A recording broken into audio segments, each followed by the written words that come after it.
ಬೆಲೆ ಏರಿಕೆಯ ವಿರುದ್ಧ ಈಗಾಗಲೇ ಬಿಜೆಪಿ ಒಂದು ಹೋರಾಟವನ್ನು ಕೈಗೊಂಡಿದೆ. ಆ ಹೋರಾಟವನ್ನು 5ನೇ ತಾರೀಕಿನಿಂದ ಅಂದ್ರೆ ಇಂದಿನಿಂದ ರಾಜ್ಯಾದ್ಯಂತ ವಿಸ್ತರಿಸುವ ಪ್ಲಾನ್ ಅಲ್ಲಿರುವಂತಹ ಬಿಜೆಪಿಗೆ ರಾಜ್ಯ ಕಾಂಗ್ರೆಸ್ ಸರ್ಕಾರ ಶಾಕ್ ಕೊಡೋದಕ್ಕೆ ಹೊರಟಿದೆ. ಇವತ್ತು ಸಿದ್ದರಾಮಯ್ಯನವರ ಕೈ ಸೇರುತ್ತೆ ಕೋವಿಡ್ ಅಕ್ರಮದ ರಿಪೋರ್ಟ್. ಸಂಜೆ 5 ಗಂಟೆಗೆ ಸಿಎಂಗೆ ವರದಿಯನ್ನ ಸಲ್ಲಿಕೆ ಮಾಡ್ತಾರೆ ಮೈಕೆಲ್ ಡಿ ಕುನ್ನಾ. ಕೋವಿಡ್ ವಿಚಾರಣಾ ಆಯೋಗದ ಅಧ್ಯಕ್ಷ ಮೈಕೆಲ್ ಡಿ ಕುನ್ನಾ ಇವತ್ತು 5 ಗಂಟೆಗೆ ವರದಿಯನ್ನ ಸಿಎಂ ಕೈಗೆ ಹಸ್ತಾಂತರ ಮಾಡ್ತಾರೆ. ಸೊ ಆಟೋಮ್ಯಾಟಿಕ್ಲಿ ಇಲ್ಲಿ ಹಲವರ ಹೆಸರು ಕೇಳಿ ಬರುತ್ತೆ. ಒಂದು ಅವತ್ತಿನ ದಿನ ಮುಖ್ಯಮಂತ್ರಿ ಆಗಿದ್ದವರು ಯಡಿಯೂರಪ್ಪನವರು ಮತ್ತು ಬೊಮ್ಮಾಯಿ ಅವರು, ಅದಾದ್ಮೇಲೆ ಆರೋಗ್ಯ ಸಚಿವರು ಶ್ರೀರಾಮುಲು ಅವರು ಮತ್ತು ಸುಧಾಕರ್, ಇವರೆಲ್ಲರ ಅಕ್ರಮ ಅಂತ ಹೇಳಲಾಗ್ತದೆ. ಪಿಪಿ ಕಿಟ್ ಅಲ್ಲಿ ಏನೇನು ಖರೀದಿ ಮಾಡಿದ್ರು ಎಲ್ಲದರಲ್ಲೂ 1 to 1 1 to 3 ಕೊಟ್ಟು ಖರೀದಿ ಮಾಡಿದ್ರು ಅಂತೆಲ್ಲ ಹೇಳಲಾಗಿದೆ. ಭಾಗಿಯಾಗಿರುವವರ ಹೆಸರು ಕೂಡ ಈ ವರದಿಯಲ್ಲಿ ಉಲ್ಲೇಖ ಆಗಿದೆಯಂತೆ. ಕೋವಿಡ್ ಪರಿಕರಗಳ ಖರೀದಿಯಲ್ಲಿ ಅಕ್ರಮ 29 ಅಧಿಕಾರಿಗಳ ವಿರುದ್ಧ ಈಗಾಗಲೇ ಕ್ರಮಕ್ಕೂ ಕೂಡ ಸರ್ಕಾರ ಮುಂದಾಗಿದೆ. ಅಕ್ರಮದಲ್ಲಿ ಭಾಗಿಯಾಗಿರೋ ಅಧಿಕಾರಿಗಳಿಗೆ ಈಗಾಗಲೇ ಸರ್ಕಾರ ನೋಟಿಸ್ ಕೊಟ್ಟಿದೆ. ಆ ಜೊತೆಗೆ ಯಾರ್ಯಾರು ರಾಜಕಾರಣಿಗಳಿದ್ದಾರೆ ಅವರಿಗೆ ಈಗ ಪುಕ್ಕ ಆರಂಭ ಆಗಿದೆ.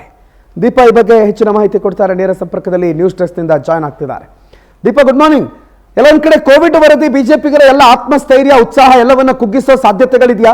ಬಿಜೆಪಿಗರು ಎದ್ದು ಹೊರಟಿರುವಂತಹ ಹೋರಾಟಗಳೆಲ್ಲವೂ ಕೂಡ ಈ ಕೋವಿಡ್ ರಿಪೋರ್ಟ್ ಅನ್ನೋ ಒಂದೇ ಒಂದು ಕಾರಣದಿಂದ ನಿಂತು ಹೋಗಬಹುದಾ? ಮೈಕೆಲ್ ಡಿ ಕುನ್ನಾ ಅವರು ಒಂದು ರಿಪೋರ್ಟ್ ಅನ್ನ ಏನು ಕೊಟ್ಟಿದ್ರು, ಆ ರಿಪೋರ್ಟ್ ಕೊಟ್ಟಂತಹ ಬೆನ್ನಲ್ಲೇ ಒಂದಿಷ್ಟು ಅಧಿಕಾರಿಗಳ ಹೆಸರು, ಎಷ್ಟು ಅಕ್ರಮ ಆಗಿದೆ, ಎಕ್ಸ್ಪೈರ್ ಆಗಿರುವಂತಹ ಮೆಡಿಸನ್ ಯಾಕೆ ತೆಗೆದುಕೊಂಡಿದ್ರು ಅಂದ್ರೆ ಖರೀದಿ ಮಾಡಿದ್ರು, ಯಾವೆಲ್ಲ ಮೆಡಿಸನ್ಗೆ ಹೆಚ್ಚಿನ ಹಣವನ್ನ ಕೊಟ್ಟಿದ್ರು, ಪಿಪಿ ಕಿಟ್ ನಲ್ಲಿ ಎಷ್ಟು ಅಕ್ರಮ ಆಗಿದೆ, ಹೀಗೆ ಒಂದೇ ಒಂದು ರಿಪೋರ್ಟ್ ಅಂದ್ರೆ ಪ್ರಾಥಮಿಕ ರಿಪೋರ್ಟ್ ನಲ್ಲೇ ಅದೆಲ್ಲವೂ ಕೂಡ ಬಹಿರಂಗ ಆಗಿತ್ತು. ಇವತ್ತು ಅವ್ರು ಕೊಡ್ತಾ ಇರುವಂತಹದ್ದು ಮಧ್ಯಮ ವರದಿಯೋ ಅಥವಾ ಪೂರ್ಣ ಪ್ರಮಾಣದ ವರದಿಯೋ ಇನ್ನೂ ಕನ್ಫರ್ಮೇಶನ್ ಇಲ್ಲ. ಯಾಕಂದ್ರೆ ಇದು ಒಂದ್ ರೀತಿ ಚೈನ್ ಲಿಂಕ್ ರೀತಿಯಲ್ಲಿ ಈ ಒಂದು ಅಕ್ರಮ ನಡೆದಿದೆ ಅನ್ನುವಂತಹದ್ದು. ಈಗ ಆಲ್ರೆಡಿ 29ಕ್ಕೂ ಹೆಚ್ಚು ಅಧಿಕಾರಿಗಳಿಗೆ ನೋಟಿಸ್ ಅನ್ನ ಕೊಡಲಾಗಿದೆ. ಅಂದ್ರೆ 100ಕ್ಕೂ ಹೆಚ್ಚು ಅಧಿಕಾರಿಗಳಿಗೆ ಕೊಡಲಾಗಿದೆ. ಅದರಲ್ಲಿ ಒಂದು 25-30 ಜನ ರಿಪ್ಲೈ ಮಾಡಿದ್ದಾರೆ, ಇನ್ನೊಂದು 30 ಜನ ರಿಪ್ಲೈ ಮಾಡಿಲ್ಲ ಅನ್ನುವಂತಹದ್ದು ಇತ್ತೀಚೆಗೆ ನಡೆದಂತಹ ಉಪಸಮಿತಿ ಸಭೆಯಲ್ಲಿ ಡಿ.ಕೆ. ಶಿವಕುಮಾರ್ ಬಹಿರಂಗ ಮಾಡಿದ್ರು.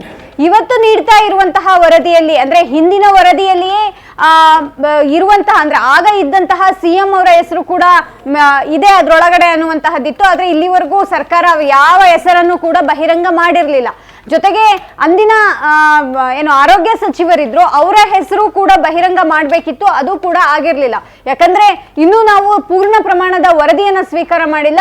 ಪ್ರಾಥಮಿಕ ವರದಿ ಏನಿದೆ ಅಂದ್ರೆ ಮೇಲ್ನೋಟಕ್ಕೆ ಏನಾಗಿತ್ತು ಅನ್ನೋದ್ರ ಬಗ್ಗೆ ಮಾತ್ರ ವರದಿ ಇದೆ, ಆ ವರದಿಯನ್ನ ಮಾತ್ರ ಸ್ವೀಕಾರ ಮಾಡಿದ್ದೇವೆ ಅಂತ ಹೇಳಿದ್ರು. ಇವತ್ತು ನೀಡ್ತಾ ಇರುವಂತಹ ವರದಿಯಲ್ಲಿ ಅಂದ್ರೆ ರಿಪೋರ್ಟ್ ಅಲ್ಲಿ ಆರೋಗ್ಯ ಸಚಿವರು ಹಿಂದೆ ಶ್ರೀರಾಮುಲು ಆಗಿದ್ರು, ಜೊತೆಗೆ ಸುಧಾಕರ್ ಆಗಿದ್ರು. ಅಂದಿನ ಸಿಎಂ ಅಂತಂದ್ರೆ ಯಡಿಯೂರಪ್ಪ ಮತ್ತೆ ಬೊಮ್ಮಾಯಿ ಇಬ್ರು ಕೂಡ ಆಗಿನ ಒಂದು ಕೋವಿಡ್ ಕಾಲದಲ್ಲಿ ಇದ್ದಂತಹ ಸಿಎಂ. ಹಾಗಾಗಿ ಅವರ ಹೆಸರುಗಳ ಮೇಲೆ ಅಂದ್ರೆ ಅವರ ಮೇಲೆ ಕ್ರಿಮಿನಲ್ ಕೇಸ್ ದಾಖಲಿಸುವಂತಹ ರೀತಿಯಲ್ಲಿ ಏನಾದ್ರೂ ಡಿ ಕುನ್ನಾ ಅವರು ವರದಿ ನೀಡಿದ್ದಾರಾ ಅನ್ನುವಂತಹದ್ದು ಇವತ್ತು ಪ್ರಶ್ನೆ.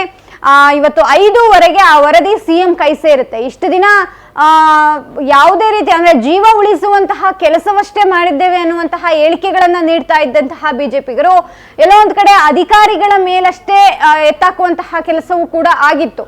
ಇತ್ತೀಚೆಗೆ ನಡೆದಂತಹ ಉಪಸಮಿತಿ ಸಭೆಯಲ್ಲೂ ಇದು ಚರ್ಚೆ ಆಗಿದ್ದಂತಹ ವಿಚಾರ. ಅಂದ್ರೆ ಕೇವಲ ಅಧಿಕಾರಿಗಳನ್ನ ಮಾತ್ರ ನಾವು ನೋಟಿಸ್ ಕೊಟ್ಟು ಅವರಿಗೆ ಆಕ್ಷನ್ ತಗೊಳ್ಳೋದ್ರ ಬದಲು ಯಾರು ಮೂಲ ಇದ್ದಾರೆ ಅವರ ಮೇಲೂ ಕೂಡ ಆಕ್ಷನ್ ಆಗ್ಬೇಕು ಅನ್ನುವಂತಹ ರೀತಿಯಲ್ಲಿ ಚರ್ಚೆ ಆಗಿತ್ತು.